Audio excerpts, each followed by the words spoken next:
नमस्कार, मी विशाल परदेशी. सुप्रभात. या बुलेटिनमध्ये आपलं सगळ्यांचं स्वागत. सुरुवात करूया नागपूरच्या बातमीने. नागपूरमधील 17 पोलीस निलंबित करण्यात आलेले. पोलीस आयुक्तांनी ही मोठी कारवाई केली. कर्तव्यात कामचुकारपणा केल्याचा त्यांच्यावर आरोप ठेवण्यात आला. गुन्हेगारांशी संबंध ठेवल्याचा देखील त्यांच्यावर आरोप आहे आणि या कारवाईनं पोलिसांचं धाबं दणाणलंय. याविषयी आपण बोलूयात. आमचे प्रतिनिधी तुषार कोहळे आपल्या बरोबर आहेत. तुषार, ही कारवाई का करण्यात आली आहे? विशाल, निश्चित अत्यंत महत्वाची ही कारवाई आहे आणि नागपूरचे पोलीस आयुक्त अमितेश कुमार यांनी उचललेलं अत्यंत महत्वाचं आणि खूप मोठं पाऊल मानलं जातं.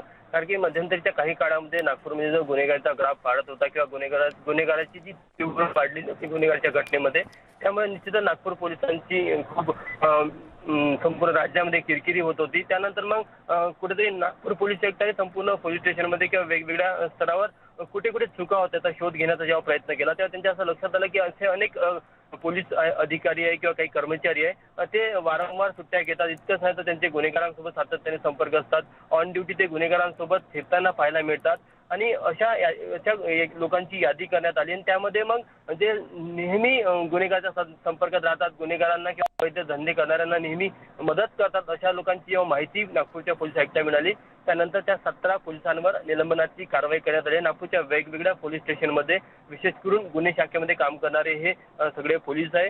काल दुपारी नागपूरचे आयुक्त यांनी हा आदेश काढला. या आदेशानंतर निश्चितच नागपूर पोलीस दलामध्ये एकच खळबळ माजलेली आहे आणि आणखी काही लोकांवर कारवाई होण्याची शक्यता वर्तवली जाते. कारण की असे अनेक वेळा नागपूरच्या पोलिसांच्या कार्यक्षमतेवर प्रश्नचिन्ह उपस्थित केले जातात. कारण मोठ्या प्रमाणामध्ये पोलिसच गुन्हेगारांसाठी मांडवलकी करतात अशा अनेक तक्रारी पोलीस आयुक्तांकडे आलेल्या होत्या आणि त्या सर्व तक्रारांची आयुक्तांनी नोंद करून ठेवलेली होती आणि त्यांचा समांतर गुप्तपणे जेव्हा तपास करण्यात आला किंवा त्याची माहिती काढण्यात आली तेव्हा तथ्य आढळले. त्यानंतर मग नागपूर पोलीसचे आयुक्त अमितेश कुमार यांनी हे काल पाऊल उचललं आणि निश्चितच यामुळे कुठेतरी नागपूरच्या गुन्हेगारीवर आळा बसण्यास एक मदत होईल किंवा जे पोलीस कर्तव्यामध्ये कसूर करतात, अवैध धंदे करणाऱ्याशी संबंध ठेवतात, गुन्हेगाराच्या संपर्कात राहतात, निश्चितच त्यांना देखील लगाम बसणार आहे. धन्यवाद तुषार या सगळ्या माहितीबद्दल. कर्तव्यात कसूर ठेवणं, त्याचबरोबर गुन्हेगारांशी संबंध ठेवणं या मुद्द्याला घेऊन ज्यावेळेस याबद्दलच्या तक्रारी पोलीस आयुक्तांकडे आल्या त्यावेळेस त्यांनी इतक्या मोठ्या प्रमाणात ही कारवाई केल्याचं आपण बघतोय. नागपूरमध्ये एकाच वेळीच 17 पोलीस निलंबित करण्यात आलेत. पुढे बोलूयात. आणखीन एक महत्त्वाची बातमी अशी की माओवाद्यांनी 2 ग्रामस्थांची हत्या केल्याचा प्रकार घडलाय. काही दिवसांपूर्वी या 2 व्यक्तींचं अपहरण करण्यात आलं होतं. अपहरण करून त्यांची हत्या करण्यात आली. हत्येनंतर गावात हे मृतदेह फेकून देण्यात आले.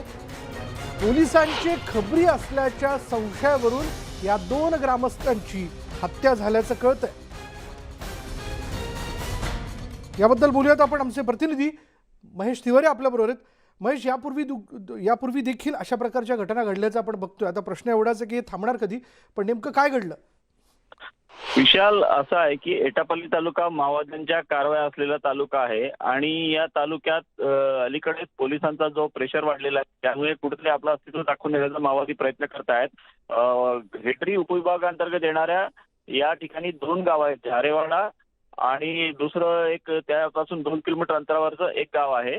त्या ठिकाणी माओवाद्यांचा जो गट्टा दल आहे त्या गट्टा दलच्या माओवाद्यांनी परवा रात्री जाऊन नवीन नरोटे हा आत्मसमर्पित माओवादी आहे त्याला घराबाहेर नेऊन त्याची हत्या केली आणि त्याचा मृतदेह रस्त्यावर फेकून दिला. त्यानंतर तिथून 2 किलोमीटर अंतरावरच्या गावात जाऊन त्या ठिकाणी जो हिचामी नावाचा एक आदिवासी तरुण आहे त्यालाही माओवादीने अशा पद्धतीने ठार केलेला आहे. महत्वाचं म्हणजे माओवाद्यांनी हे मृतदेह फेकले त्या ठिकाणी चिठ्ठी लिहून त्या ठिकाणी पोलिसांचे खबरे होते त्यांना मदत करते असा आरोप केलेला आहे.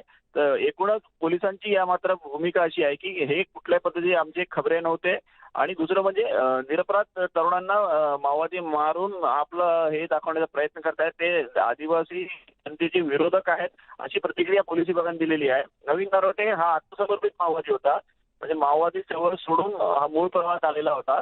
लोकशाही व्यवस्थेवर विश्वास ठेवून आलेल्या अशा पद्धतीच्या तरुणाला मारून माओवादी आपलं जे खरा चेहरा जनतेसमोर दाखवत आहेत अशी प्रतिक्रिया विभागाकडून व्यक्त होत आहे. एकूणच या 2 घटनेच्या माध्यमातून परत एकदा दहशत चिंता व्यक्त केली जाते आणि तणावाचं वातावरण सध्या आपण गडचिरोलीत बघतोय. धन्यवाद महेश या सगळ्या माहितीबद्दल. पुढे पाहूयात. आज राष्ट्रवादी काँग्रेसचे अध्यक्ष शरद पवार जळगाव दौऱ्यावरती आहेत आणि त्याच निमित्ताने राष्ट्रवादी काँग्रेसच्या कार्यालयाबाहेर जय्यत तयारी सुरू करण्यात आली आहे. राष्ट्रवादी युवक काँग्रेसच्या वतीने शरद पवार यांचं भव्य स्वागत करण्यात येणार आहे. आज शरद पवार धरणगाव तालुक्यातील चांसर इथे माजी आमदार स्वर्गीय मुरलीधर पाटील यांच्या पुतळ्याचं अनावरण करतील। तसंच जळगाव इथल्या समृद्ध महिला संकल्प परिषदेला देखील उपस्थित राहणार आहेत। आमचे जळगावचे प्रतिनिधी नितीन नांदुरकर आपल्यासोबत आहेत। नितीन, आज शरद पवारांचा जळगाव मधला दौरा जो आहे तो कसा असणार आहे? निश्चितच विशाल सर, या ठिकाणी काही वेळातच जळगावच्या विमानतळावरती शरद पवार साहेबांचं या ठिकाणी आगमन होणार आहे। मोठी जय्यत तयारी या ठिकाणी करण्यात आलेली आहे। त्या ठिकाणून ते राष्ट्रवादीच्या आकाशवाणी चौकातील या ठिकाणी कार्यालयात ते या ठिकाणी उपस्थित होतील। त्या ठिकाणी त्यांचा तब्बल 4 क्विंटलचा फुलांच्या हाराने त्या ठिकाणी त्यांचं स्वागत केलं जाणार आहे। त्या ठिकाणून ते सरळ धरणगाव तालुक्यातील चांसर या ठिकाणी येतील आणि त्या ठिकाणी माजी आमदार मुरलीधर पवार यांच्या पुतळ्याचं अनावरणही त्यांच्या हस्ते या ठिकाणी तब्बल 11 वाजेला नियोजित आहे।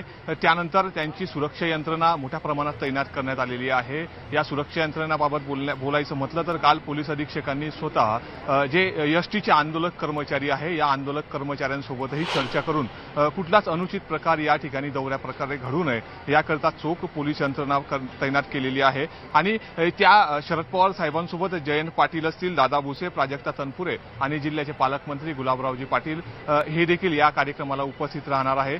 चोख पोलीस यंत्रणा या ठिकाणी तैनात करण्यात आलेली आहे। आणि या ठिकाणचा पुतळा अनावरणचा दौरा संपल्यानंतर या ठिकाणी काही शेतकऱ्यांशी शरद पवार या ठिकाणी चर्चा करतील। त्यानंतर काही राष्ट्रवादीचे पदाधिकारी आहेत त्यांचीही बैठक या ठिकाणी चांसर या फार्म हाऊसवरती पवार यांच्या फार्म हाऊसवर होणार आहे। या ठिकाणचा संपूर्ण दौरा आटोपल्यावरती ते शिरसोली रोडवरील जैन व्हॅली या ठिकाणी भोजनासाठी जाणार आहे। त्या ठिकाणावरनं ते शिवतीर्थ मैदानावर समृद्धी महिला संकल्प परिषदेला तब्बल 4:30 वाजता त्या ठिकाणी ते परिषद घेणार आहे आणि राष्ट्रवादी पदाधिकाऱ्यांचा या ठिकाणी मेळावा शरद पवार यांच्या उपस्थितीमध्ये ते होणार आहे। असा संपूर्ण नियोजनाचा हा दौरा आहे। पोलिसांतर्फे सुरक्षा यंत्रणा तैनात करण्यात आली आहे। प्रत्येक येणाऱ्या जाणाऱ्यांची या ठिकाणी कसूर पद्धतीने चौकशी आणि चेकिंग केल्यावरच या ठिकाणी आत प्रवेश दिला जातोय। प्रत्येकाला पास या ठिकाणी देण्यात आलेली आहे। चोख सुरक्षा यंत्रणा या ठिकाणी तैनात करण्यात आलेली आहे। साधारण किती वर्षांनी राष्ट्रवादी काँग्रेसचे अध्यक्ष शरद पवार हे तसं बघायला गेलं तर उत्तर महाराष्ट्रातील जळगावच्या दौऱ्यावरती आहेत?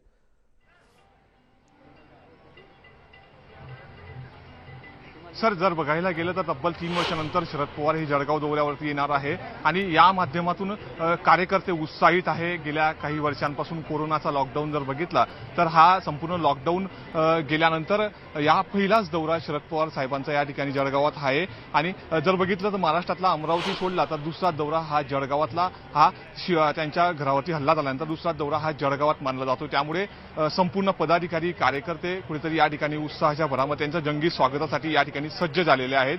आणि जर बघायला गेलं तर ढोल ताशांच्या गजरात त्यांचं ठिकठिकाणी स्वागत करून या ठिकाणी त्यांना आणण्यात आणणार। त्यांच्यातर्फे या ठिकाणी मेळावा आणि समृद्ध संकल्प परिषदेचे आयोजन आणि माजी आमदार स्वर्गीय मुरलीधर अण्णा पवार यांच्या पुतळ्याचं अनावरण या ठिकाणी होणार आहे। विशाल सर, धन्यवाद नितीन या सगळ्या माहितीबद्दल। पुढे बोलत राज ठाकरेंच्या आरोपानंतर आता मनसे आणि शिवसेनेमध्ये होर्डिंग वॉर सुरू झालाय। राज ठाकरेंच्या बदलत्या भूमिकेवरून काल अज्ञातांनी शिवसेना भवन समोर होर्डिंग लावलं होतं आणि याला उत्तर देण्यासाठी मनसेनंही आज शिवसेना भवन समोर होर्डिंग लावण्याचा प्रयत्न केला, पण मनसेचा हा प्रयत्न पोलिसांनी हाणून पाडला।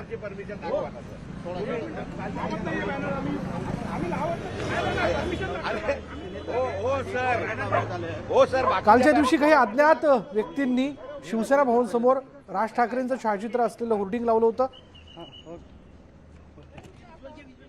काल, आज आणि उद्या असं त्याच्यामध्ये संदर्भ टाकण्यात आलेला होता आणि ते होर्डिंग जे आहे ते अखेर पोलिसांनी हटवलेलं आहे।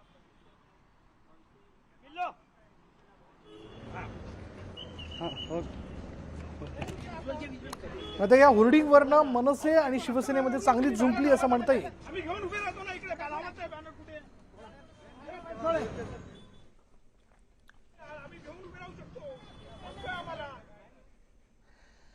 पुढली बातमी आहे साताऱ्यातून। ॲडव्होकेट गुणरत्न सदावर्तेंचा ताबा सातारा पोलिसांनी घेतल्यानंतर आज त्यांना कोर्टामध्ये हजर करण्यात येईल। दरम्यान शहर पोलीस ठाण्याच्या आवारात बंदोबस्त वाढवण्यात आलाय। काल मराठा समन्वयकांनी घोषणाबाजी केली होती आणि याच पार्श्वभूमीवर हा बंदोबस्त वाढवण्यात आला। दरम्यान सदावर्तेंची पोलीस कोठडी मागण्यावर पोलिसांचा भर आहे। पुण्यात आमचे प्रतिनिधी ज्ञानेश्वर साळोखे या सगळ्या घडामोडींवरती लक्ष ठेवून आहेत. ज्ञानेश्वर, या प्रकरणातलं आत्ता या क्षणाचं अपडेट काय? सातारामध्ये आता सातारा शहर पोलीस ठाण्याच्या समोर आहे ते कडक पोलीस बंदोबस्त तैनात करण्यात आलेले, कारण गुणरत्न सदावर्ते यांना याच पोलीस ठाण्यामध्ये ठेवण्यात आलेलं आहे. आणि आपल्याला माहिती आहे की काल मराठा समन्वयकांनी या ठिकाणी येऊन घोषणाबाजी करण्याचा प्रयत्न केला होता, त्यामुळे या ठिकाणी तणावाची परिस्थिती निर्माण झाली होती. आणि आता सातारा पोलीस ठाण्यापासून जिल्हा सत्र न्यायालयाचं हे अंतर आहे ते 1 ते 1.5 किलोमीटर अंतर आहे. त्यामुळे या ठिकाणी सुद्धा असा कोणताही अनुचित प्रकार घडू नये यासाठी पोलीस दक्ष झाल्याचं पाहायला मिळते. आत्ताच या पोलीस ठाण्याचे निरीक्षक आहेत त्यांनी कोठडीत जाऊन सदावर्ते यांची भेट घेतलेली आहे आणि त्यांना कोर्टात हजर करणार असल्याची कल्पना दिलेली आहे. आम्ही ज्यावेळी त्यांच्याशी बोललो त्यावेळी गुणरत्न सदावर्ते यांची ते कोठडी मागणार आहेत आणि त्या कोठडी मागण्यावरती ते ठाम आहेत. सरकारी वकील या ठिकाणी दाखल झालेले आहेत आणि सरकारी वकिलांच्याकडून सुद्धा कागदपत्रांची जुळवाजुळव या ठिकाणी आता अंतिम टप्प्यात आहे. आणि 10:30 नंतर कोणत्याही क्षणी सदावर्ते यांना कोर्टाकडे हजर करण्यासाठी घेऊन जाणार आहेत ही सगळी पोलीस यंत्रणा, आणि त्यासाठीची तयारी आहे त्या या ठिकाणी आता होताना आपल्याला पाहायला मिळते. कडक असा पोलीस बंदोबस्त या ठिकाणी तैनात करण्यात आलेले. प्रामुख्याने 295 जे कलम आहे या कलमावरती या ठिकाणी पोलिसांनी भर दिल्याचं आपल्याला पाहायला मिळते, कारण हेच कलम आहे ते अजामीनपात्र असं कलम आहे. आणि या ठिकाणी जर त्याच्यावरती गुन्हा सिद्ध झाला तर शिक्षासुद्धा होऊ शकते. आणि त्यामुळे सातारा पोलिसांनी या गुन्ह्याचा आधार घेत, या कलमाचा आधार घेत आहेत ते त्यांची कोठडी मागण्यावरती भर देण्याचा प्रयत्न केला आहे. काही वेळातच त्यांना या ठिकाणून काढून जिल्हा सत्र न्यायालयामध्ये हजर करण्यात येणार आहे आणि त्या ठिकाणी त्यांना बेल मिळणार की जेल होणार हे काही वेळातच स्पष्ट होणार आहे. धन्यवाद ज्ञानेश्वर या सगळ्या माहितीबद्दल. या सगळ्या घडामोडींच्या पार्श्वभूमीवर पोलीस निरीक्षक भगवान निंबाळकर यांनी सदावर्तेंची भेट घेतली आणि आज पोलीस कोर्टात सदावर्तेंची कोठडी मागणार असल्याची माहिती त्यांनी दिली आहे. तर सकाळच्या सत्रामध्ये आपण न्यायालयात घेऊन जाणार आहोत. सगळ्या फॉर्मॅलिटी पूर्ण सगळे पूर्ण झालेले आहेत. नाश्ता तुम्ही दिला? साधारण किती वाजता? जे काय भत्ता वगैरे जो असतो तो भत्ता दिलेला आहे त्यांना. सर्वसामान्य आरोपीप्रमाणे त्यांना कोठडी सर्वसामान्य आरोपीप्रमाणेच. साधारण 295 कलम जे आहे त्या कलमावरती तुमचा भर असणार आहे. ते तपासाच्या ज्या काय मुद्दे आहे न्यायालयामध्ये मांडायचे जे मुद्दे आहेत ते तुम्हाला आता सांगत नाही, नंतर सांगण्यात येतील. आपण न्यायालयात घेऊन जायचं आरोपींना. सरकारी वकील न्यायालयात जे हजर असतील ते हजर. अजामीनपात्र हा गुन्हा आहे, कोठडी तुम्ही मागणार आहात? हो. पण 2 वर्षानंतर त्यांना अटक करण्यात आली. काय ठोस माहिती तुम्ही देऊ शकाल काय? कोरोना होता, तुम्हाला माहिती, तुम्ही मी भेटत नव्हतो. या ठिकाणी पाहायला गेलं तर पोलिसांनी आत्ताच सदावर्ते यांची भेट घेतलेली आहे. वरिष्ठ पोलीस निरीक्षक आहेत आणि त्यांनी सदावर्ते यांना सर्वसामान्य आरोपीप्रमाणेच त्या ठिकाणी ठेवण्यात आलेलं आणि पोलीस आहेत ते सदावर्तेंची या गुन्ह्यामध्ये कोठडी मागणार असल्याचं त्यांनी सांगितलेलं आहे. कॅमेरामॅन प्रशांत मोहितेसह ज्ञानेश्वर साळोखे, न्यूज 18 लोकमत, सातारा. यानंतरची बातमी दिल्लीत. JNU विद्यापीठाच्या परिसरात सध्या तणावाचं वातावरण आहे. JNUच्या परिसराभोवती भगवे झेंडे लावण्यात आले. JNUच्या आजूबाजूला उभ्या असलेल्या रिक्षा, कारसह रस्त्यांच्या कडेला असलेल्या घरांवर देखील झेंडे लावण्यात आले. गेल्या काही दिवसांपासून JNUमध्ये भगव्या ध्वजाचा अपमान झाला होता आणि त्यामुळे या भागात झेंडे लावल्याचं हिंदू सेनेचे राष्ट्रीय उपाध्यक्ष सुजित यादव यांनी सांगितलं. नवी दिल्लीतल्या JNUच्या कॅम्पसच्या बाहेरची ही दृश्य आहेत आणि JNUच्या बाहेर असणाऱ्या संरक्षण भिंतींच्या अवतीभोवती देखील ठिकठिकाणी हे भगवे ध्वज जे आहेत ते लावण्यात आलेत.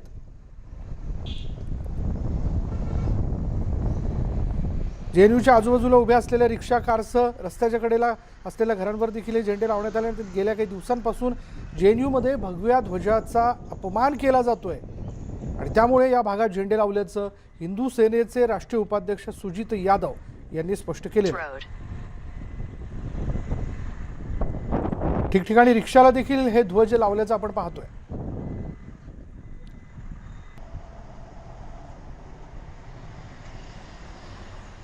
कॅम्पसच्या बाहेर असणारी जी काही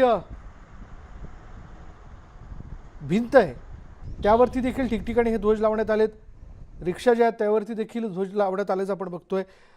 प्रशांत, लीला रामदास आमचे प्रतिनिधी नवी दिल्लीचे ते आपल्याबरोबर फोन लाईनवरती. प्रशांत, एवढ्या मोठ्या संख्येने भगवे ध्वज लावण्याचं कारण काय? विशाल, ज्या पद्धतीनं माहिती मिळते आणि ज्या पद्धतीनं हिंदू सेनेचे राष्ट्रीय उपाध्यक्ष सुजित यादव यांनी दावा केलेला आहे की गेल्या काही दिवसापासून JNU मध्ये भगव्या ध्वजाचा अपमान केला जात आहे, त्यामुळे आम्ही हे झेंडे जेएनयूभोवती लावले आहे, अशा प्रकारचं वक्तव्य यादव जे आहेत हिंदू सेनेचे त्यांनी दिलेलं आहे. आपल्याला माहित असेल की जेएनयू मध्ये गेल्या रामनवमीला ज्या पद्धतीनं मांसाहाराच्या मुद्द्यावरून वाद झाला होता, एबीव्हीपी विरुद्ध एसएफआय आणि डाव्या विचारसरणीच्या संघटना आहे तर त्यांच्या संदर्भात हाणामारी देखील झाली होती. त्यानंतर ते पोलीस पोहोचली होती. त्यानंतर तिथल्या ज्या कुलगुरू आहेत तर त्यांनी पंडित यांनी स्पष्ट केलं की अशा प्रकारचं वातावरण आम्ही खपवून घेणार नाही. पण आता ज्या पद्धतीनं हिंदू सेनेने पुन्हा एक प्रकारे वातावरण धुमिल करण्याचा प्रयत्न केला, त्यानंतर आता पोलीस काय कारवाई करतात हे देखील पाहणं अतिशय महत्त्वाचं ठरणार आहे. विशाल, धन्यवाद प्रशांत या सगळ्या माहितीबद्दल.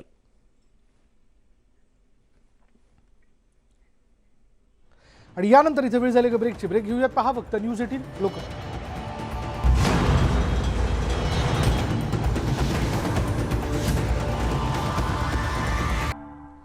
आणि ब्रेकनंतर आपण बघणार आहोत अंग जाणणाऱ्या उन्हाळ्यात विजेची अधिक गरज असताना महाराष्ट्रात लोड शेडिंगचे चटके तीव्र झालेत.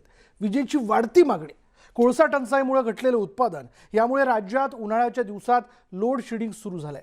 वीज नसल्याने एकीकडे नागरिक होरपळत असताना कोळसा टंचाईवरून राज्य आणि केंद्र सरकारमध्ये राजकारण चांगलंच तापलंय. उन्हाच्या झळा वाढत असताना राज्यातलं लोड शेडिंग सुद्धा वाढण्याची चिन्ह आहेत. राज्यात दररोज 2800 ते 3000 मेगावॅट विजेची तूट आहे. या उन्हाळ्यात गुजरातकडून महाराष्ट्राला 750 मेगावॅट वीज मिळणार होती. मात्र गुजरातच्या CGPL कंपनीनं जुनी 120 कोटी रुपयांची थकबाकी मिळत नाही तोपर्यंत वीज पुरवठा करणार नाही अशी भूमिका घेतली आणि राज्य सरकारची चिंता वाढली. अपुऱ्या वीज पुरवठ्यामुळे राज्यातल्या भारनियमनाचं संकट अधिक गडद होणार आहे. भुसावळ विभागामध्ये जे लोड शेडिंग प्रक्रिया चालू आहे ही इमर्जन्सी लोड रिलीफ आहे. ज्याप्रमाणे AC कळवा यांच्याकडनं प्राप्त झालेले निर्देश आहे त्या निर्देशाच्या अनुषंगाने ज्यावेळेस सिस्टममध्ये आवश्यकता अवेलेबिलिटीची आणि मागणीची यातली जी तफावत आहे या तफावतीच्या अनुषंगाने त्यांना लोड रिलीफ देणे गरजेचे आहे. त्या आदेशानुसार या कार्यालयामार्फत फक्त इमर्जन्सी लोड रिलीफची मागणी करण्यात येते आणि तीच इमर्जन्सीची लोड रिलीफ आपण आपल्या विभागामध्ये देण्यात येतात. कोळशाच्या टंचाईमुळे महाजेनकोचे घटलेलं उत्पादन आणि बाहेरून खरेदी कराव्या लागणाऱ्या महागड्या विजेमुळे राज्यात भारनियमन अटळ आहे.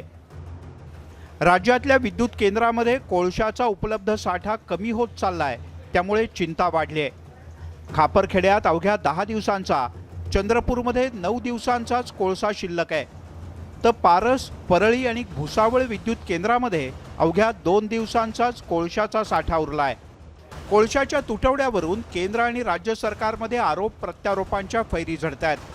कोळसा खाणी केंद्राच्या अधीन असल्यामुळे राज्याच्या अनेक वीज निर्मिती केंद्रात कोळशाची स्थिती गंभीर असल्याचा आरोप राज्यमंत्री प्राजक्त तनपुरे यांनी केला आहे. केंद्र सरकारच्या खाणीमधूनच येत असतो कोळसा आणि म्हणून राज्यातल्या बऱ्याचशा प्लॅन्टमध्ये आज स्थिती ही थोडीशी कोळशाच्या स्टॉकची क्रिटिकल आहे. तरी देखील मला आपल्याला सांगायचं आहे की आजूबाजूच्या सगळ्या राज्यामध्ये लोड शेडिंग मोठ्या प्रमाणावर चालू आहे. पण आपण महानिर्मिती महावितरणच्या सर्व कर्मचाऱ्यांनी अधिकाऱ्यांनी मोठ्या कसोशीने प्रयत्न करून महाराष्ट्राला याच्यापासून रोखण्यापर्यंत आज आपण तारेवरची कसरत आपण करतो. शेजारची आपण सगळी राज्य बघितली, फार गुजरातपासून आंध्र, कर्नाटका, तेलंगणा सगळ्यांनी मोठ्या प्रमाणावरती लोड शेडिंग चालू केलं आहे. पण आपण मात्र अजूनही याच्यावरती कसं वाचवतील याचे आपले पूर्ण प्रयत्न आहेत. राज्यातल्या लोड शेडिंगवरून केंद्रीय रेल्वे राज्यमंत्री रावसाहेब दानवे यांनीही राज्यावर तोंडसुख घेतलंय. ही वीज टंचाई केवळ नियोजन शून्य कारभारामुळे असल्याचं त्यांचं म्हणणं आहे. भारत सरकारचे कोळसा खात्याचे महाराष्ट्र सरकारकडे 3000 कोटी रुपये कोळशाची बाकी आहे. 3000 कोटी रुपये राज्य सरकार 3000 कोटी रुपये. आमचं मत असं आहे की पैसे देत नाही म्हणून आम्ही कोळसा थांबवलो नाही, पण यांनी नियोजन केलं नाही म्हणून कोळशाला यांना प्रॉब्लेम मिळणार नाही. त्यांनी नियोजन करावं. आपल्या देशाला कोळशाची जेवढी गरज आहे त्याच्या 80% कोळसा आपल्या देशात निर्माण होतो. राज्य सरकारनं मराठवाड्याला सापत्न भावाची वागणूक दिल्याचा आरोप राज्यातले विरोधी पक्षनेते देवेंद्र फडणवीस यांनी केला. आमच्या सरकारच्या काळात राज्यात कधीच लोड शेडिंग नव्हतं, त्यामुळे आपण पुढे जातोय की मागे हेच कळत नाही असं फडणवीस म्हणाले. या सरकारच्या माध्यमातून मराठवाड्याला काहीही दिलं जात नाही. आता तर अवस्था अशी आहे की मराठवाड्यामध्ये विदर्भामध्ये पुन्हा नव्याने लोड शेडिंग सुरू झालेलं आहे. म्हणजे आम्ही समोर चाललो आहोत की मागे चाललो आहोत. 5 वर्षामध्ये एकही दिवस आपण लोड शेडिंग केलं नाही. आज मात्र पुन्हा नव्याने लोड शेडिंग या ठिकाणी सुरू झालेलं आहे. त्यामुळे नेमकं हे सरकार करतं काय आहे हे मी सांगायची आवश्यकता नाही आहे. जे मंत्री जेलमध्ये आहेत त्यांना माहिती आहे की हे सरकार नेमकं काय करत आहे आणि जे अजून काय काय करतायत ते आता हा मंच नाही आहे. त्यामुळे या मंचावरून या सगळ्या गोष्टी सांगू नये. ऐन एप्रिल महिन्यात ग्रामीण भागातल्या जनतेला लोड शेडिंगचे चटके सोसावे लागतात. मराठवाडा आणि विदर्भाच्या ग्रामीण तसंच शहरी भागात सध्या 8 ते 9 तासांचं लोड शेडिंग आहे. आपत्कालीन लोड शेडिंगमुळे शेतकऱ्यांवरही मोठं संकट आहे. लागवड केलेल्या उन्हाळी कांद्याला पाणी देणं कठीण झालंय. तर भंडाऱ्यात धानाच्या पिकाला मोठ्या प्रमाणात पाण्याची आवश्यकता असताना लोड शेडिंगमुळे पिकं जळून जाण्याची भीती आहे. आणि या सगळ्याचा थेट परिणाम उत्पन्नावर होणार आणि म्हणूनच शेतकरी हवालदिल झालाय. येत्या काही दिवसात राज्यात लोड शेडिंगवरून मोठा हाहाकार माजणार एवढं निश्चित. Bureau report, news 18 Lokmat.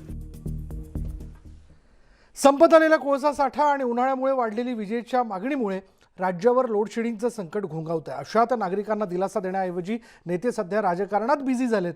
ऊर्जा मंत्र्यांनी शासकीय विभागांनी थकवलेल्या 9,000 कोटींच्या वीज बिलावरील विलंब आकार माफ करण्यास नकार दिलाय. तर राष्ट्रवादी सेनेकडून ऊर्जा खातं असलेल्या काँग्रेसला निधी दिला जात नसल्याने वीज संकट उभं राहिल्याचा आरोप भाजपने केलाय.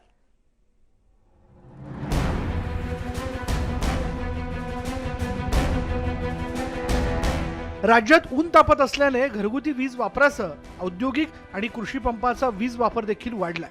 अशातच विजेच्या मागणीत देखील विक्रमी वाढ झाली आहे. मात्र कोळसा टंचाईमुळे नागरिकांना लोड शेडिंगचे चटके सहन करावे लागत आहेत.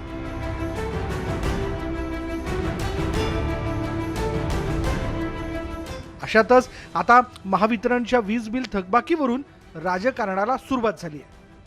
राज्य शासनाच्या वेगवेगळ्या शासकीय विभागवार महावितरणचे 9,176 कोटी थकीत आहेत. यात 4,017 कोटी हा विलंब आकार आहे. दरम्यान राज्य सरकारने ऊर्जा विभागाकडे हा 4,017 कोटींचा विलंब आकार माफ करण्याची मागणी केली आहे. मात्र ऊर्जा मंत्री नितीन राऊत यांनी त्याला स्पष्ट नकार दिलाय. जर राज्य सरकारचा विलंब आकार माफ केला तर मग जनतेचं काय, हा प्रश्न ऊर्जा मंत्री नितीन राऊत यांनी उपस्थित केला.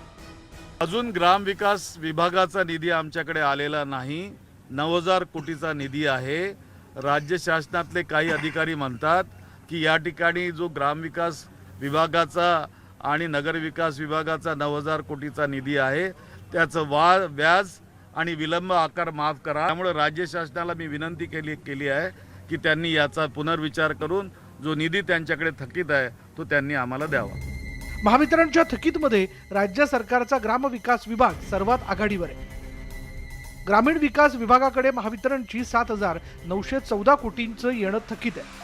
तर दुसऱ्या क्रमांकावरील नगर विकास विभागाकडे 1,022 कोटींची थकबाकी आहे. याशिवाय राज्य शासनाच्या वेगवेगळ्या शासकीय विभागाकडे 207 कोटी थकीत आहेत. राज्याचा ऊर्जा विभाग काँग्रेसकडे आहे.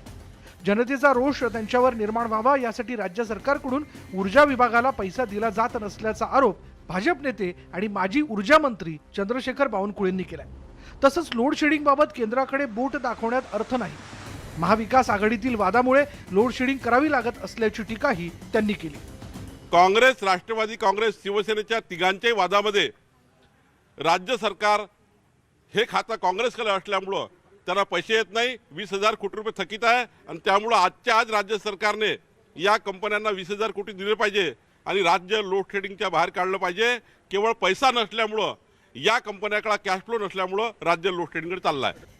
राज्यात 28,000 मेगावॅट विजेची मागणी आहे. महावितरणला महाजेनको केंद्र आणि खासगी औष्णिक विद्युत केंद्रातून वीज मिळत असली तरी 3,500 मेगावॅटचा तुटवडा आहे. त्यामुळे राज्याला लोड शेडिंगचा त्रास सहन करावा लागतोय. आमचे परीक्षेचे दिवस आहे. लाईन गेल्यामुळे थोडा वेळ जरी लाईन गेली तरी आम्हाला खूप त्रास होतो. गरमीचे दिवस आहे, आम्हाला अभ्यासात डिस्टर्ब होतो. तर हे कुठेतरी म्हणजे इम्प्रूव्ह व्हायला पाहिजे. लोड शेडिंग बंद व्हायला पाहिजे आणि 24 तास लाईन द्यायला पाहिजे. लहान मुलांना त्रास होते. एक तर उन्हाळ्याचे दिवस आहे, त्या गरमीमुळे हे होते, किंवा फॅन वगैरे असला तर अभ्यास वगैरे करत असले ना तर तेव्हाही त्यांना त्रास होते. आता तर अर्धा एप्रिल महिना संपलाय, अद्याप कडकडीत उन्हाचा संपूर्ण मे आणि जून महिना जायचा आहे. त्यामुळे राज्यातील लोड शेडिंग हे संकट आणखी गडद होण्याची भीती आहे. तुषार कोहळे, न्यूज 18 लोकमत, नागपूर. पुढे पाहूयात यवतमाळ जिल्ह्याच्या अतिदुर्गम भागात असलेल्या खतारा इथल्या पैनगंगा नदीवरील पुलाचं बांधकाम गेल्या 2 वर्षांपासून रिंगळलंय. त्यामुळे या भागातील नागरिकांना आपला जीव धोक्यात घालून नदी ओलांडावी लागते. शेतात जायचं म्हणजे 10 ते 12 किलोमीटर अंतराचा फेरा घेऊन जावं लागतंय. आणि पैनगंगा नदीवरील हा पूल तेलंगणासह चंद्रपूर जिल्ह्याला जोडणार आहे. खतारापासून यवतमाळ हे जिल्ह्याचं ठिकाण जवळपास 140 किलोमीटर इतके आहे. त्यामुळे या भागातील नागरिक खरेदीसाठी चंद्रपूर किंवा तेलंगणात जात असतात.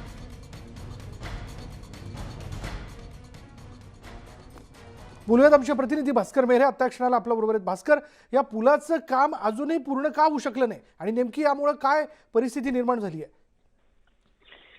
विशाल, खरं तर यवतमाळ जिल्ह्यामध्ये रस्ते असो किंवा मग पूल असो, अशा प्रकारच्या ज्या समस्या ह्या गेल्या अनेक वर्षापासून या ठिकाणी आपल्याला असल्याचं दिसून येते. आता ह्या खताराच्या पुलाच्या संदर्भात जर बोलायचं झालं तर पैनगंगा नदीवरचा हा पूल आहे आणि खतारा जे गाव आहे ते यवतमाळ पासून जवळपास 150 किलोमीटरच्या अंतराच्या जवळपास आहे. आणि त्यामुळे तिथले जे नागरिक आहे किंवा त्या परिसरातील जे नागरिक आहेत त्यांच्यासाठी बाजारपेठ जर म्हणायची असेल तर चंद्रपूर किंवा मग तेलंगणाच्या ज्या जिल्ह्याचे ठिकाण आहे त्या ठिकाणी ते जातात. यवतमाळ जे अंतर आहे त्यांना बसेस असो किंवा मग इथले कुठले प्रवासी वाहन जे आहेत ते सुद्धा मिळत नाही. आणि त्या एवढंच काय तर मग त्या नदी पलीकडचा जो भाग आहे त्या ठिकाणी ज्या शेतकऱ्यांच्या शेती आहे त्या शेतात जरी त्यांना जायचं असेल तर 10 ते 12 किलोमीटरचा किमान फेरा घेऊन त्यांना त्या ठिकाणी जावं लागतं. आणि ज्यावेळेस नदीमध्ये पाणी असतं त्यावेळेस आपला स्वतःचा जीव धोक्यात घालून या अशा प्रकारचा त्यांना प्रवास करावा लागतोय. आणि पैनगंगा नदीवरचा हा जो पूल आहे गेल्या जवळपास 2 ते 3 वर्षापासून या ठिकाणचं काम जे आहे रखडलेलं आहे. जे काम आतापर्यंत पूर्णतः व्हायला पाहिजे होतं, मात्र केवळ प्रशासनाचं किंवा मग अधिकारी जे आहे त्यांच्या दुर्लक्षित धोरणामुळे या प्रकारचा त्रास इथल्या नागरिकांना सहन करावा लागतोय. एकंदरीतच यवतमाळ जिल्ह्याची आपण काही आतापर्यंत बऱ्याचशा ज्या स्टोरीज ज्या दाखवलेल्या आहेत त्या रस्त्याच्या संदर्भात दाखवलेल्या आहे. काही लोकांचा जीव सुद्धा गमावलेला आहे. अलीकडेच आता एक धानकी म्हणून जे गाव आहे या ठिकाणी एका महिलेचा सुद्धा रस्त्याच्या केवळ खड्ड्यांमुळे जीव गेलेला आहे. आणि अशा प्रकारचे कामं जर पूर्ण होत नसेल तर पुन्हा अजून नागरिकांचे जीव आहे ते धोक्यात येण्याची शक्यता नाकारता येत नाही. धन्यवाद भास्कर या सगळ्या माहितीबद्दल. म्हणून या पैनगंगा नदीवरील पुलाचं बांधकाम जे आहे जे गेल्या 2 वर्षांपासून रखडलंय ते लवकरात लवकर पूर्ण करण्याची मागणी केली जाते. कारण जेव्हा बाजारपेठेच्या दिशेने जायचं असतं तेव्हा मोठा वळसा घालून जावं लागतं. त्यामुळे या रस्त्याशिवाय दुसरा पर्याय नागरिकांकडे नाही आहे. यानंतर पाहूयात समृद्धी महामार्गाचा पाहणी दौरा जो आहे तो एकनाथ शिंदे करणार असल्याचं कळतंय. आणि थेट दृश्य जे आपण बघतोय हेलिकॉप्टरच्या माध्यमातून नगरविकास मंत्री एकनाथ शिंदे हे समृद्धी महामार्गाचा पाहणी दौरा करतात.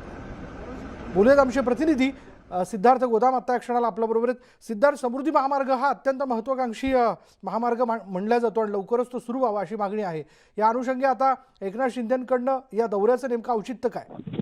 निश्चितपणे जो आहे हा दौरा सुरू झालेला आहे त्यांचा आणि आपण बघतोय की ते हेलिकॉप्टरने औरंगाबाद जिल्ह्यातील जो काही 100 ते 125 किलोमीटरचा पट्टा आहे त्या पट्ट्याकडे ते त्याची पाहणी करताना आपल्याला दिसत आहेत. कारण हा समृद्धी महामार्ग हा जवळपास जो आहे पूर्ण झालेला आहे. आणि विशेष म्हणजे मी तुम्हाला दाखवण्याचा प्रयत्न करतो की या ठिकाणी जे आहे हेलिपॅड तयार करण्यात आलेले आहे आणि या ठिकाणी ते उतरणार सुद्धा आहेत. म्हणजे एकंदरीत किती दर्जेदार रस्ता झालेला आहे हेही दाखवण्याचा प्रयत्न एखाद्या वेळेस हा असू शकतो. मात्र रस्ता पूर्णपणे जवळपास पूर्ण तयार झालेला आहे आणि एकनाथ शिंदे तेच पाहणी करतायत. कारण वरून पाहणी करण्याचा जो आहे की औरंगाबाद शहरामध्ये पूर्णपणे रस्ता तयार आहे आणि तो रस्ता व्यवस्थित वरून पाहता यावा म्हणून ते हेलिकॉप्टरने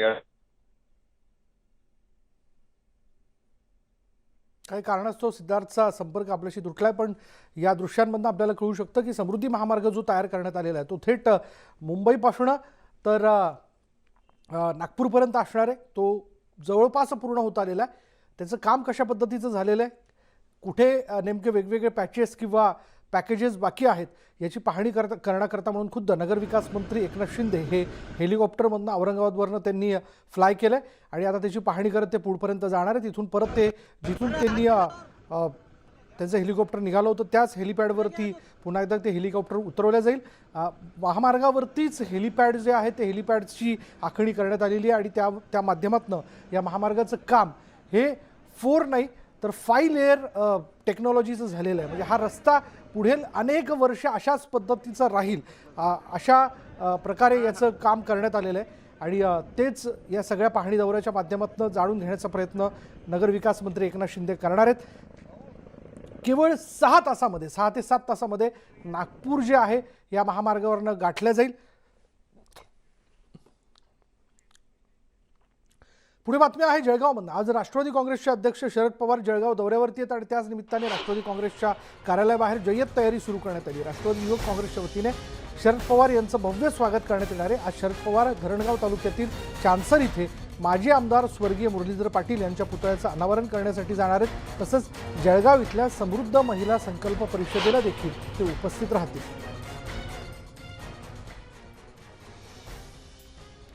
आता शरद पवार जे आहेत ते जळगावमध्ये त्यांचं आगमन झालेलं आहे. विमानतळावरती ते पोहोचलेले आहेत आणि आता तिथून त्यांचा पुढील सगळा कार्यक्रम जो तो सुरू होणार आहे. तर आज आपण जाणून घेतलं जळगाव दौऱ्यामध्ये बघा राष्ट्रवादी युवक काँग्रेसच्या वतीने शरद पवार यांचं भव्य स्वागत केल्यानंतर शरद पवार जे आहे ते धरणगाव तालुक्यातील चांसर इथे माजी आमदार स्वर्गीय मुरलीधर पाटील यांच्या पुतळ्याचं अनावरण करण्यासाठी जात आहेत. तसंच जळगाव इथल्या समृद्ध महिला संकल्प परिषदेला देखील उपस्थित राहणार आहेत. साधारण 3 वर्षांनी उत्तर महाराष्ट्रातील जळगाव या ठिकाणी शरद पवार दौऱ्याकरता येत आहेत म्हणून राष्ट्रवादी काँग्रेसच्या कार्यकर्त्यांमध्ये उत्साहाचं वातावरण आहे. या निमित्ताने जळगावमधले स्थानिक राष्ट्रवादी काँग्रेसचे नेते म्हणजे दृश्यांमध्ये जर आपण बघत असू तर गुलाबराव देवकर, त्यानंतर पालकमंत्री गुलाबराव पाटील आणि ही सगळीच मंडळी जी आहेत ती शरद पवारांच्या स्वागतासाठी तिथे उपस्थित राहणार आहेत. पुन्हा एकदा आपण जाणार आहोत औरंगाबादमध्ये समृद्धी महामार्गाच्या कामकाजाची पाहणी करण्याकरता म्हणून नगरविकास मंत्री एकनाथ शिंदे जे आहेत ते हेलिकॉप्टरनं निघालेले आहेत. ते या सगळ्या कामाची पाहणी ते करतायत. एकूण हे काम कुठल्या मार्गापर्यंत पूर्ण झालेले, काही पॅचेस यामध्ये बाकी आहेत का, कारण वेगवेगळे पॅकेजेस जे आहेत त्या पॅकेजेसचं काम मोठमोठ्या कंपन्यांना अलॉट करण्यात आलेलं होतं आणि ते काम जे आहे ते आता जवळपास पूर्ण झालेलं आहे. लवकरच समृद्धी महामार्ग हा नागरिकांच्या सेवेमध्ये म्हणजे नागरिकांच्या प्रवासासाठी उपलब्ध करून द्यावा या दृष्टीने प्रयत्न जे आहेत ते सुरू आहेत. आपण बघतोय की काही वेळातच आता ते बाहेर या ठिकाणी निघतील, कारण जवळपास 2 तासापासून त्यांनी जी आहे समृद्धी महामार्गाची पाहणी त्या ठिकाणी केलेली आहे. आपण एकंदर बघतो या ठिकाणी जी शिवसेनेचे चंद्रकांत खैरे आलेले आहेत, संजय शिरसाट आहेत, वैजापूरचे आमदार या ठिकाणी आहेत. साहेब काय म्हणाल, रस्ता एकदम चकाचक, हेलिकॉप्टर उतरलंय, हेलिकॉप्टर उतरलाय आणि ही सगळी आणि एकनाथ शिंदेच्या या दौऱ्याच्या निमित्ताने औरंगाबादमधील स्थानिक शिवसेना नेते जे आहेत ते देखील इथं पोहोचलेले आहेत. ही महत्त्वाची बातमी आत्ता क्षणाची आपण बघतोय की या संपूर्ण मार्गाची पाहणी जी आहे ते पालकमंत्री एकनाथ शिंदे या ठिकाणी करणार आहेत. यानंतर आपण पुढे पाहूयात इतरही घडामोडी, पण वेळ झाली का ब्रेक घेऊयात. पहा फक्त न्यूज 18 लोकमत. आणि ब्रेकनंतर पुन्हा एकदा आपण जातोय औरंगाबादमध्ये समृद्धी महामार्गाची पाहणी करण्यासाठी नगरविकास मंत्री एकनाथ शिंदे हे हेलिकॉप्टरच्या माध्यमातून निघालेले आहेत. थोड्यापूर्वी त्यांचं हेलिकॉप्टर जे तिथून निघालं. महामार्गावरतीच हेलिपॅडचं ठिकाण जे आहे ते चॉकआउट करण्यात आलेलं होतं. या माध्यमातून खरं तर हेही सांगण्याचा एकूण प्रयत्न असावा की या महामार्गाचं काम जे आहे ते ज्या लेअरचं म्हणजे ज्या प्रतीचं करण्यात आलेलं आहे ते अत्यंत भक्कम आणि व्यवस्थित आहे. आणि आता ही दृश्य आपण बघतोय की या सगळ्या महामार्गाची पाहणी करून नगरविकास मंत्री एकनाथ शिंदे जे ते परतलेले आहेत. त्यांच्याबरोबर MSRDCचे महत्त्वाचे अधिकारी देखील या दौऱ्यामध्ये होते. बोलूयात आमचे प्रतिनिधी सिद्धार्थ गोदाम आपल्या बरोबर आहेत. सिद्धार्थ, काय माहिती?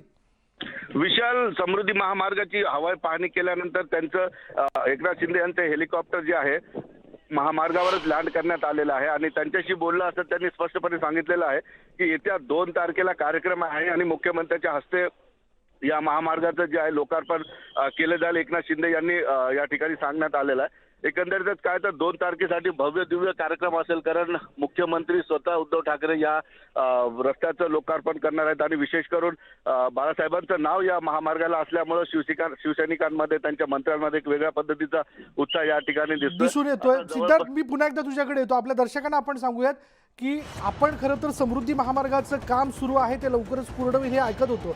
पण आता न्यूज 18 लोकमतला माहिती दिलेली आहे खुद्द नगरविकास मंत्री एकनाथ शिंदे यांनी की समृद्धी महामार्गाचं 2 मेला उद्घाटन होतंय, तेही मुख्यमंत्री उद्धव ठाकरेंच्या हस्ते.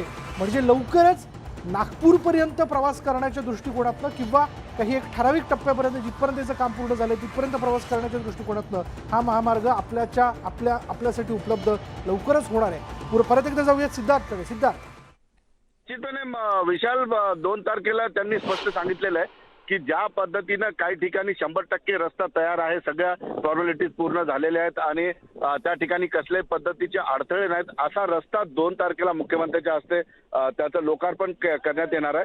मात्र काही ठिकाणी काम जे चालू आहे त्या पट्ट्यामध्ये ही वाहतूक नसणार आहे. मात्र फार मोठा पट्टा आता जवळपास 95% जो आहे समृद्धी महामार्ग तयार आहे. त्यामुळं ज्या ठिकाणी व्यवस्थित सुरळीत जे आहे वाहनं जातील त्या ठिकाणचं उद्घाटन या ठिकाणी केलं जाणार आहे. जवळपास आता औरंगाबाद ते नागपूर पर्यंतचा रस्ता हा पूर्णपणे तयार आहे. त्यामुळं पुढचा एक पट्टा आहे शिर्डीपर्यंत जाण्यासाठीचा एक थोडा अडथळा आहे, तोही 10 दिवसामध्ये तो पूर्ण केला तर नागपूर ते शिर्डीपर्यंत प्रवास या ठिकाणी होऊ शकतो. मात्र आता जेवढा रस्ता तयार आहे तेवढा रस्ता जो आहे 2 तारखेला मुख्यमंत्र्यांच्या हस्ते त्याचं लोकार्पण होईल, हे खुद्द एकनाथ शिंदे यांनी सांगितलेलं आहे. धन्यवाद सिद्धार्थ या सगळ्या तपशिलाबद्दल. ही दृश्य आपण बघतोय की एकनाथ शिंदेंकडनं या महामार्गाचा हवाई पाहणी जी ती करण्यात आलेली आहे महामार्गाची, आणि त्यानंतर आता एकनाथ शिंदे पुढील या महामार्गावरती पुढील टप्प्याच्या दिशेने निघालेले आहेत. 95% काम हे जवळपास पूर्ण झाल्याचं आत्ता आपल्याला कळते. 2 मेला समृद्धी महामार्गाचं उद्घाटन जे ते पार पडणार आहे आणि लवकरच हा जो समृद्धी महामार्ग ज्याबद्दल आपण वारंवार ऐकतो, एक महत्त्वाकांक्षी महामार्ग ज्याचं अंतर जे ते आपण लक्षात घेतलं तर या महामार्गामुळे हे अंतर नागपूरपर्यंतचं कमी होणार आहे. साधारण 6 ते 7 तासात नागपूरपर्यंत जाण्याचा प्रवास जो आहे तो तुमचा पूर्ण होईल. अर्थात ज्या प्रतीचं काम या महामार्गाचं करण्यात आलेलं आहे त्याविषयी कौतुकच करायला हवं, कारण अत्यंत गुणवत्ता राखून वेळोवेळी या सगळ्या गोष्टीची पाहणी करत अधिकाऱ्यांनी महामार्गाचं काम जे आहे ते पूर्ण करून घेतलेलं आहे. आणि येत्या 2 मेला मुख्यमंत्री उद्धव ठाकरेंच्या हस्ते या महामार्गाचं उद्घाटन केलं जाईल आणि हा महामार्ग आपल्या तुम्हा सगळ्यांच्याच वाहतुकीकरता हा लवकरच उपलब्ध करून देण्यात येईल. आज नगरविकास मंत्री एकनाथ शिंदे यांनी या महामार्गाची हवाई पाहणी केली आहे.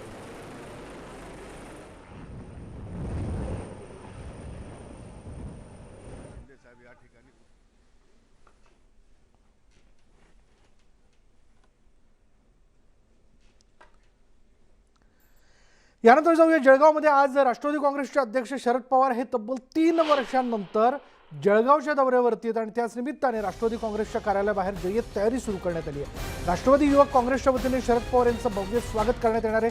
आज शरद पवार धरणगाव तालुक्यातील चांसर इथे माजी आमदार स्वर्गीय मुरलीधर पाटील यांच्या पुतळ्याचं अनावरण करतील. तसंच जळगाव इथल्या समृद्ध महिला संकल्प परिषदेला देखील ते उपस्थित राहणार आहेत आणि भव्य असा हा तिरंगी हार जो आहे त्यांच्या स्वागतासाठी तयार करण्यात आला आहे. बोलूयात आमचे प्रतिनिधी नितीन नांदुरकर आपल्या बरोबर आहेत. नितीन, शरद पवार जळगावमध्ये आता कुठे पोहोचलेत?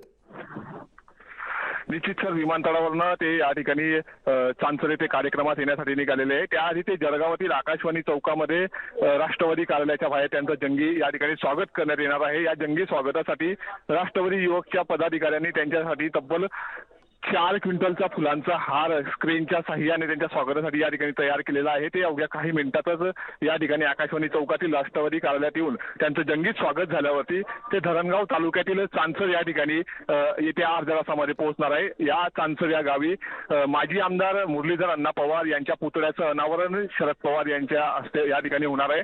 त्यांच्यासोबत जयंत पाटील असेल, दादा भुसे, प्राजक्ता तनपुरे आणि जिल्ह्याचे पालकमंत्री गुलाबराव पाटील हे देखील व्यासपीठावरती या ठिकाणी उपस्थित राहतील. आणि या त्या ठिकाणाहून ते दुपारी 1 वाजता जैन हिल्स या ठिकाणी पोहोचतील. त्याच्यानंतर तब्बल 4 वाजता ते शिवतीर्थ मैदानावरती जाणार आहे. या शिवतीर्थ मैदानावरती त्या ठिकाणी समृद्ध महिला संकल्प परिषदेचे आयोजन राष्ट्रवादीचे सर्वेसर्वा शरद पवार यांच्या उपस्थितीत होणार आहे आणि त्यानंतर ते मुंबईकडे रवाना होतील. विशाल सर, राष्ट्रवादीच्या कार्यकर्त्यांनी जय्यत तयारी केलेली आहे. राष्ट्रवादी काँग्रेसचे अध्यक्ष शरद पवार यांचं जळगावमध्ये जोरदार विमानतळावरती स्वागत करण्यात आलं. त्यानंतर आता तिथून ते आकाशवाणी चौकामध्ये त्यांचं स्वागत केलं जाईल. भव्य असा पुष्पहार जो आहे तिरंगी रंगाचा तो त्यांच्या स्वागतासाठी तयार करण्यात आलाय. त्याची दृश्य आपण बघतोय आता क्षणाला.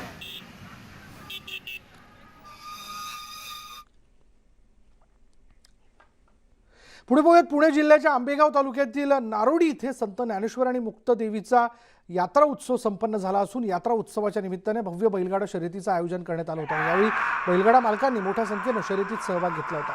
तब्बल 7 वर्षांनंतर बैलगाडा घाटात भीरचा नाद धुमल्याने शर्यत प्रेमींनी ही शर्यत पाहण्यासाठी मोठ्या संख्येने गर्दी केली होती.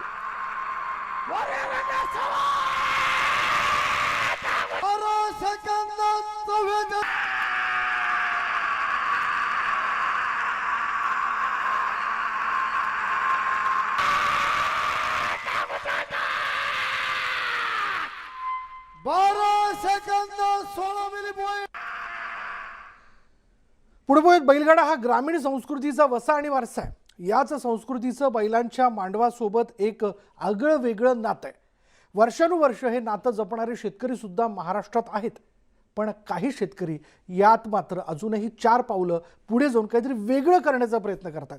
असाच एक बैलगाड्यांचा मांडव जो आहे तो चर्चेत आलाय. मुक्या पशुधनाला रायगडाची माया देणाऱ्या शेतकऱ्याचा आढावा घेऊयात या रिपोर्टमधून. मेघडंबरीत छत्रपती शिवाजी महाराजांची मूर्ती, बुरुजांवर तोफा आणि गडाच्या भिंतीवर लावलेल्या ढाल तलवारी ही आहे रायगडाची प्रतिकृती. आणि या रायगडात वास्तव्य आहे बळीराजाचा लाडका सर्जाराजाचं.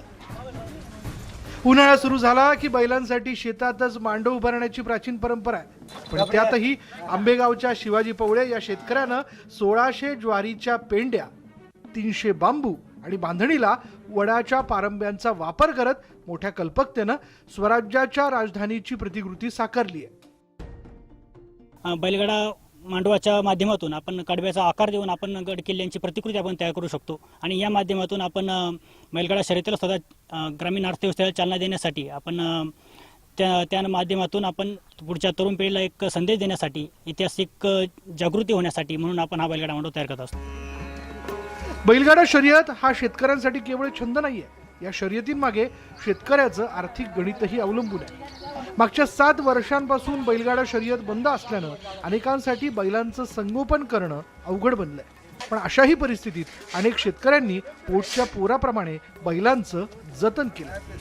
पण आता बैलगाडा शर्यती सुरू झाल्यानं शेतकऱ्यांच्या अर्थकारणाला गती मिळू लागली आणि दावणीतल्या बैलांची संख्याही वाढू लागली.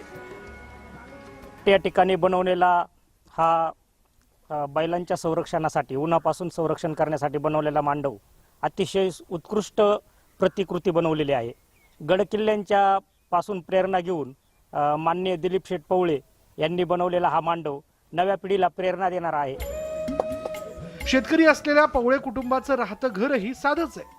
पण पशुधनाच्या संगोपनात त्यांनी कुठलीच कसर सोडली नाही. मागील 24 वर्षांपासून पवळे कुटुंबीय त्यांच्या बैलांसाठी शिवकालीन वास्तूंच्या प्रतिकृती उभारत आहेत. यंदा पवळेंनी त्यांच्या बैलांसाठी साकारलेला रायगड पाहण्यासाठीही पर्यटक येऊ लागलेत.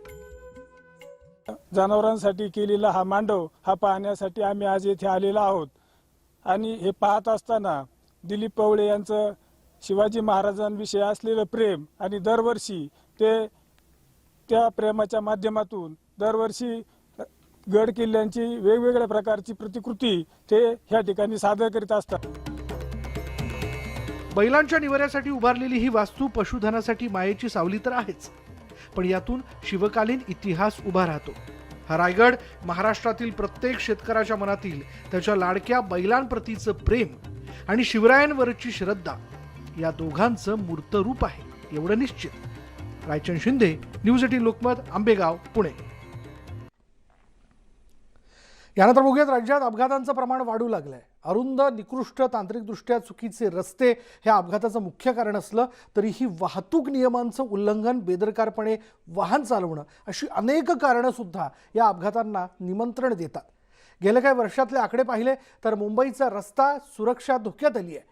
अपघाताचं प्रमाण कमी व्हावं, रस्त्यांची स्थिती सुधारावी या सामाजिक भावनेतून दैनिक लोकमतने यंदा कर्तव्य आहे ही मोहीम हाती घेतली आहे, ज्यात मुंबई महानगर प्रदेशातील रस्त्यांची स्थिती, सुरक्षा आणि सुविधा यांचा धांडोळा घेण्यात आला. या संदर्भात तज्ज्ञांची एक बैठक नुकतीच दैनिक लोकमतच्या कार्यालयात पार पडली, ज्यात माजी आरोग्यमंत्री सुरेश शेट्टी, माजी पोलीस महासंचालक प्रवीण दीक्षित, निवृत्त सरहदी अधिकारी CS संगीतराव, परिवहन आयुक्त अविनाश ढाकणे आणि न्यूज 18 लोकमतचे संपादक आशुतोष पाटील मोहिमेचे ब्रँड अँबॅसिडर म्हणून सहभागी झाले होते.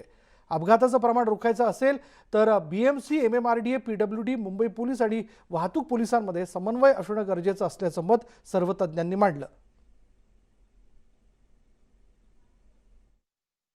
मुंबईमध्ये जितके ट्रॅफिक कॉन्स्टेबल्स आहेत, मोठे सिग्नल्समध्ये 2-4 पोलीस कॉन्स्टेबल्स असतात. That is not sufficient to handle such massive. समजा की Mohammed Ali road junction, Sakinaka junction आहे, तिथे 2-4 पोलीस ट्रॅफिक कॉन्स्टेबलचं काम नाही तिथं. They need extra staff. Then about traffic signals, time इतका कमी वेळ दिला जातो पेडेस्ट्रियन्सना. Sometimes 5 minutes. Turner road which is a busy road बांद्र्यामध्ये, आणि आता सगळ्या सीलिंगमुळे तर सगळं जॉईन होईल.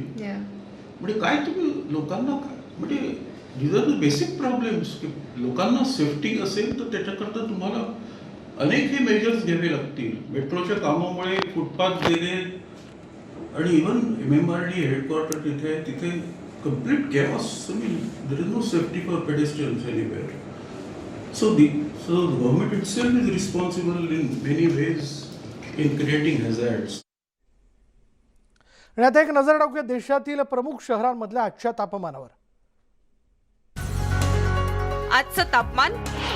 प्रायोजक मैंगो एयर कूलर. इन गर्मियों में घर ले आए मैंगो एयर कूलर वाली ठंडक.